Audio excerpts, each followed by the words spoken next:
Right now, Madisonians are out shopping for their last Christmas gifts, how they're adjusting their budget this year amid economic uncertainty. And we got into the 40s today. Watertown, we did not get into those 80s. 40s for all of southern Wisconsin. We're back into the 20s tomorrow. What's in store for Christmas in the full forecast? Good evening and thank you for joining us tonight.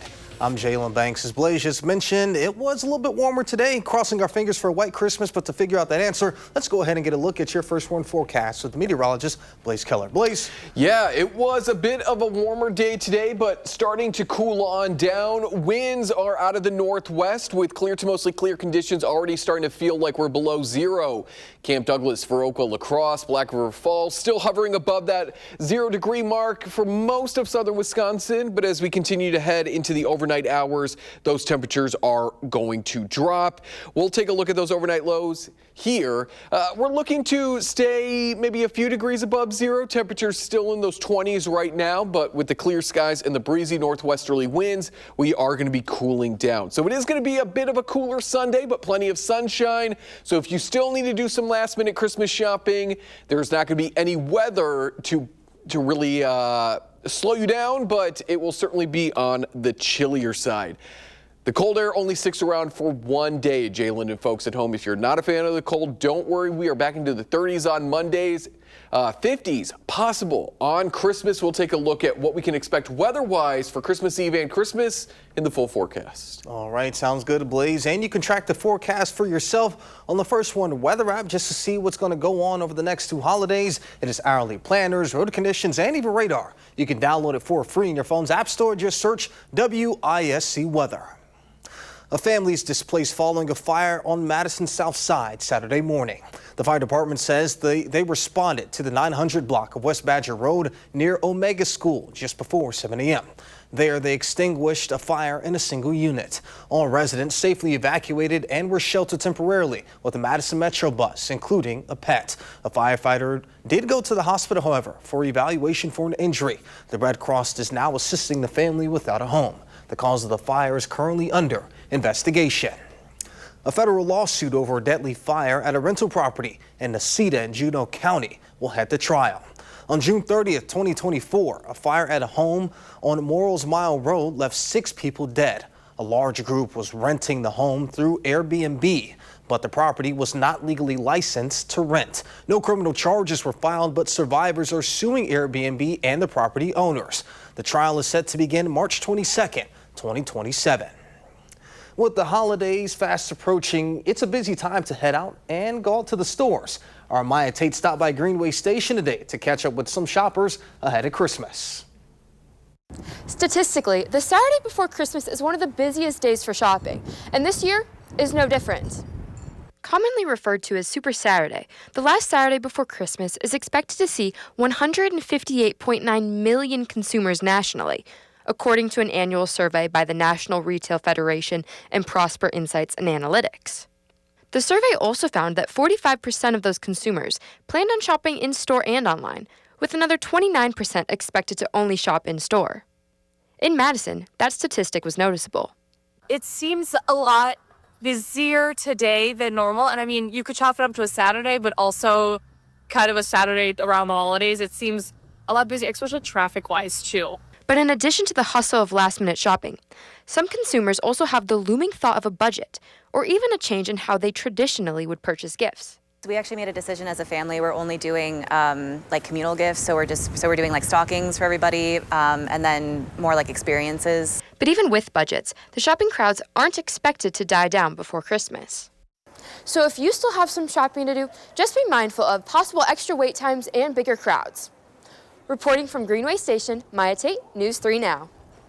Maya, thank you. The shopping crowds won't end there, as the National Retail Federation expects 70% of consumers to continue shopping after Christmas. And here's some inspiration if you're still searching for that perfect Christmas gift. The Madison School and Community Recreation Pottery Sale runs through Sunday. There's over 1,000 ceramic pieces on offer, with sales going directly to supporting MSCR's pottery programs. Shoppers can find mugs, dishes, vases, and one-of-a-kind gifts crafted by MSCR instructors, pottery students, and local ceramic artists. The sale is taking place at MSCR West on Westtown Way from 10 a.m. to 2 p.m. tomorrow. And once you've bought all your presents, there's still a way to keep the spirit of giving going for Christmas. The American Red Cross is hosting their 40th annual Christmas Eve blood drive at the Alliant Energy Center. The drive welcomes all donors of all blood types, but especially they're seeking O negative blood can be accepted by those with any other blood type, making it extremely useful for transfusions. This blood drive is the largest one-day blood drive in the state. Again, it takes place Christmas Eve at the Alliant Energy Center from 7 a.m. to 1 p.m.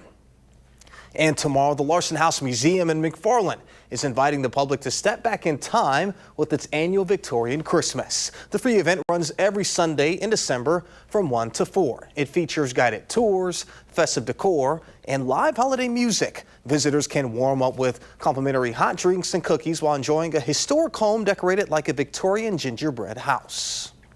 Coming up next on News 3 Now at 10, Blaze returns with a complete look of your first warn forecast. And millions will hit the skies and the roadways for the holidays. We take a look at what to expect for holiday travel. And the Trump administration is facing scrutiny over the DOJ's handling of the release of the Jeffrey Epstein files. The potential consequences including possible impeachment of officials. You're watching News 3 Now at 10. Moving forward. Thank you for staying with us. The Trump administration is under scrutiny over the Justice Department's handling of the release of the files related to convicted sex offender Jeffrey Epstein. The deadline to release the files was Friday. Hundreds of pages were fully redacted and upsetting survivors and some lawmakers. CBS News' Willie James Inman has more. The Trump administration is facing scrutiny over the Justice Department's handling of the release of files related to convicted sex offender Jeffrey Epstein. Thousands of records were made public for Friday's deadline, but the DOJ did not release all documents as required by law. Hundreds of pages were completely redacted, prompting concern from both lawmakers and Epstein survivors. And a lot of effort and money and time put into redactions, not to protect victims, but to protect people in power. What we need is a clear timeline of when the rest of the documents will be released and an explanation for why they did not release all of them today. But in a statement Friday, the White House insisted that by releasing the files, the Trump administration is the most transparent in history. And it's a hoax. The whole thing is a hoax. Following pressure within his own party, President Trump signed bipartisan legislation calling for the release of all Epstein files. More documents were released Saturday, including what appears to be a 2019 grand jury presentation with a message that shows Donald Trump called Epstein. The call time is recorded as 5:18, but the message is not dated. No reason is given for the call. On Friday, President Trump addressed supporters in North Carolina, focusing on issues including the economy. But he also mentioned this week's strikes on ISIS targets in Syria. And it was very successful. It was precision. We hit every strike flawlessly, and we are restoring peace to the strength all over the world. Friday's strike came in response to the deaths of 2 servicemen and 1 interpreter killed in Syria last weekend. Willie James Inman, CBS News, West Palm Beach, Florida.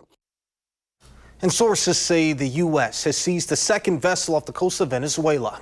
They add that the U.S. Coast Guard, with the help of U.S. military, carried out the operation in international waters. This is the second known instance of the U.S. interdicting a vessel near Venezuela in the past 2 weeks. The U.S. seized a large oil tanker called the Skipper on December 10th. The U.S. says the oil tanker was facing sanctions because of its ties to Iran. But an official familiar with the matter says the vessel seized Saturday was not under sanctions. The Trump admin's actions comes as it tries to step up pressure on Venezuela. Just days ago, President Donald Trump designated the Nicolas Maduro-led government as a foreign terrorist organization. TikTok has signed a deal to sell its U.S. assets to a group of American investors. That's what the CEO of the popular platform told employees in a memo earlier this week. The agreement would appear to wrap up a long process that began with President Donald Trump in his first term. In recent months, finalizing a deal has been a key component in broader negotiations between the U.S. and China. A Biden-era law passed last year required the U.S. version of TikTok to be separated from the parent company ByteDance. If not, TikTok faced a ban in the U.S. Details of the new deal have not yet been released. there's no place like home for the holidays. And if you're traveling, brace yourself for a lot of traffic in the skies and at airports as well as the highways. AAA's expected holiday travel to break numbers this year. Jen Sullivan has details on what you can expect. The holiday travel rush is underway. If you're hitting the roads or skies, you should expect plenty of traffic and long lines at airports. Holiday travel is big. AAA spokesperson Aixa Diaz says they're expecting more than 122 million people to travel starting Saturday, December 20th through New Year's Day. That would be a new record. What happens at the end of the year is that you've got this 2-week period when people are coming and going during different times. AAA says close to 110 million people will drive to their destination. So if you want to see more green than red on your GPS maps, here are the worst times to travel the next few days. AAA recommends leaving very early or late at night. The lightest traffic days are expected to be Christmas Eve, Christmas Day, New Year's Eve, and New Year's Day. Airports are expected to be packed as well. AAA estimates more than 8 million people will fly. The TSA this week warning passengers to expect busy airports. We do expect a significant increase in holiday travel during this holiday period. If you are flying, the TSA has some reminders for passengers. Do not bring a snow globe on board. The amount of water inside likely exceeds the 3.4-ounce liquid rule, so it must be checked. They also discourage people from wrapping presents. Anything that's fully wrapped, our officers who screen the checked baggage may need to unwrap this in the checked baggage screening as well. Instead, they suggest putting gifts in bags like this so TSA agents can easily screen what's inside. Here's the good news for travelers. Gas prices are cheaper than last year. As of Saturday, the national average for a regular gallon of gas was around $2.87. In New York, I'm Jen Sullivan reporting. And hopefully we've got some safe travel conditions. TSA is also encouraging people to get TSA pre-check to move through security faster. They're offering a holiday special right now, so if you enroll your family, the second enrollment is just $15 off. Now let's go ahead and get a look at your first one forecast. Blaze, what should we expect? Well, weather-wise, I think we should be okay. Tuesday, Christmas Eve, and Christmas, we're really not anticipating any big weather systems to move through the Midwest. Some fog may be possible Christmas Eve into Christmas Day, but otherwise, we're looking to be on the quiet and mild side. Before then, it is going to be a little bit on the chillier side on Sunday. We already took a look at those high temperatures. They're going to be in the 20s, and then we climb into the 30s as we go into Monday. Now, we may see a little bit of some snow move through the area Sunday night into Monday morning, but already we're at 3 o'clock in the morning on Monday, and temperatures are beginning to get to about freezing. So any of that morning snow is going to quickly turn over to rain. This is going to be a light snow and a light mix. By the time we're likely all waking up on Monday, the snow will have wrapped up. What are we looking at in terms of totals? Nothing. Maybe a dusting at best. Temperatures are going to get above freezing on Monday. Some of that snow is going to melt as it's falling because we're moving up warmer air in time for the 40s to arrive by Tuesday. So probably not going to see any last minute snow to hopefully make it a white Christmas for those wanting it.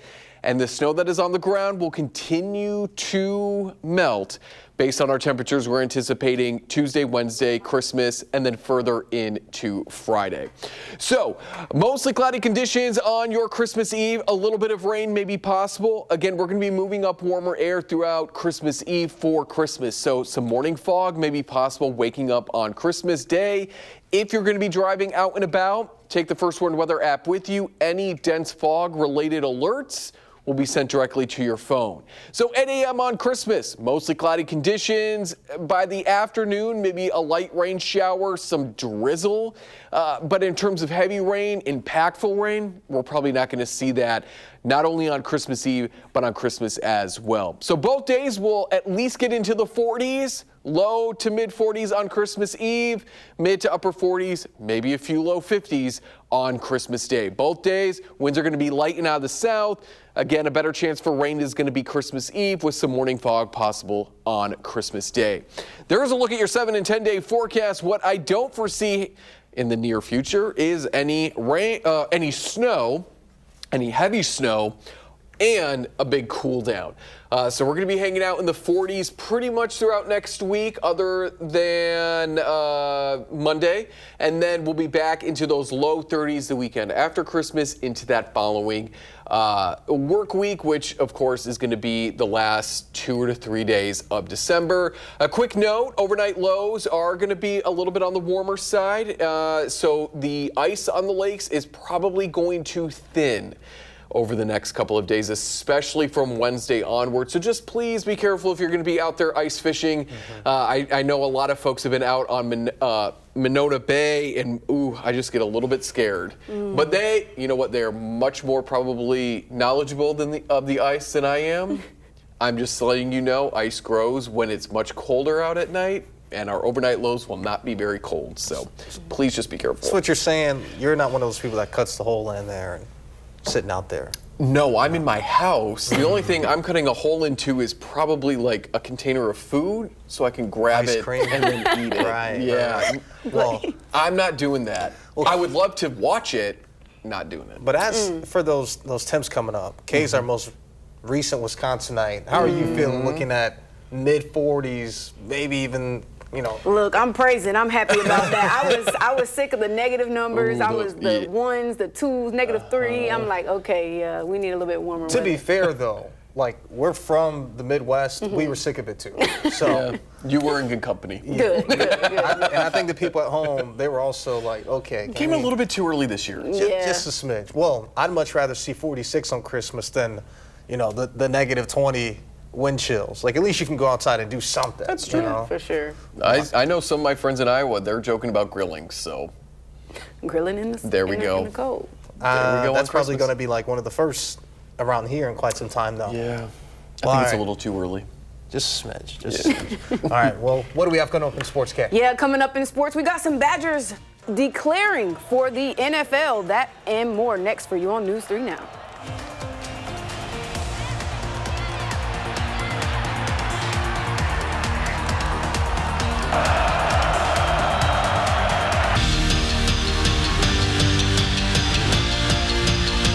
Well, after last night's loss against Villanova, the Badgers are struggling to find the pieces and put them all together. Nolan Winter helped force this game into overtime last night and was fighting with his teammates to the end, but ultimately they lost this one. But head coach Greg Gard is not as disappointed as you would think because he saw something in his team that he has been searching for all season.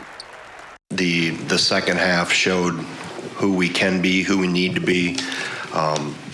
It's what we've been asking for in terms of that effort and commitment on the defensive end, and obviously you claw yourself back from down 15. Those guys that did that were a part of that.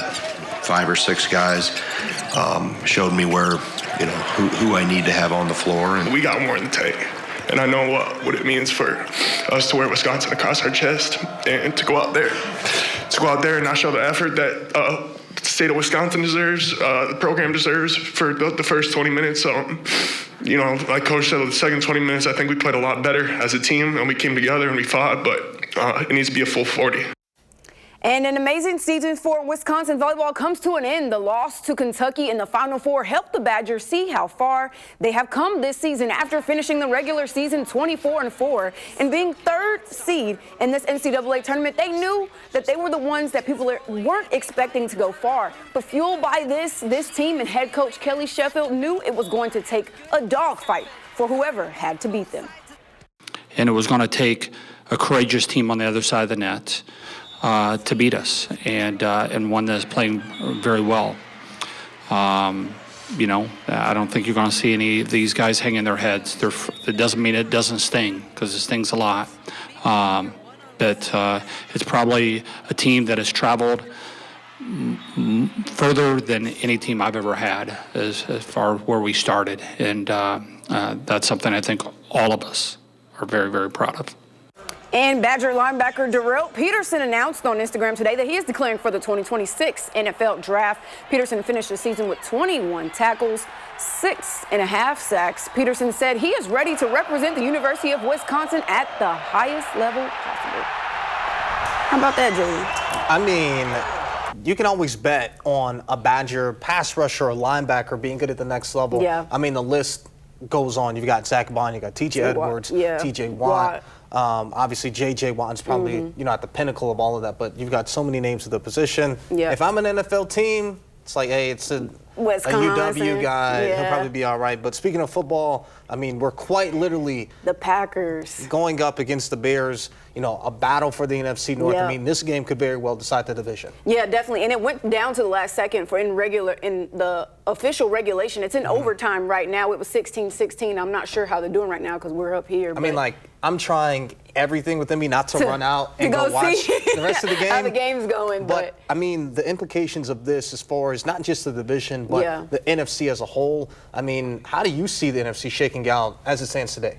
It really depends on who wins this game. I think the NFC could go with the Green Bay at the top, then Chicago after that. And I mean, depending on who wins the division, it will set up where they will go in the playoffs. So, I mean, that's the most important thing about this game. For sure. I mean, it's shaping out a little bit more. The Eagles clinched the NFC East earlier today, but they're probably going to be stuck right at the 4 seed. Absolutely. But the NFC absolutely stacked. Hopefully Green Bay can pull this one out, though. We'll run out after the break, but sounds good. Thank you, Kay. A final check. Your first one forecast is coming up when we return. And finally tonight, a quick question for y'all at home. Santa rides a sleigh to deliver his Christmas gifts, right? Well, apparently not in Bulgaria. Hundreds of motorcycle riding Santas paraded through the capital city of Sofia as part of the countdown to Christmas, as well as bringing smiles to Christmas shoppers. The annual ride raises money for charitable causes like school supplies and treats for children in care. Very cute. Well, that's nice. Well, if that happened here, this is probably the only year that they'd probably be able to ride motorcycle. Well, Santa would be able to ride a motorcycle in the Madison Metro, because most years, good luck with that. Most years it's a little colder, and maybe some snow on the ground. This year it's going to be probably mid-40s and cloudy. So I don't know if that is good motorcycle weather, but it could be worse. Tomorrow, it is going to be another chilly one, starting out in the single digits. We're into the 20s by about noon, topping out in the mid-20s by the mid-afternoon. Plenty of sunshine. We're back into the 30s on Monday with a rain-snow mix chance. 40s starting Tuesday for pretty much everybody. 50s possible on Christmas Day with a few rain showers possible, not only on Christmas, but also into the evening hours Christmas Eve. Could be waking up to some fog on Christmas, so keep that in mind. And then we quiet down for the weekend when we can play with all of our presents. Yeah. Do we play with presents at this point in our lives? Or I don't know. Hey, I don't know what presents you're getting. Get money to buy things to play with. There we go.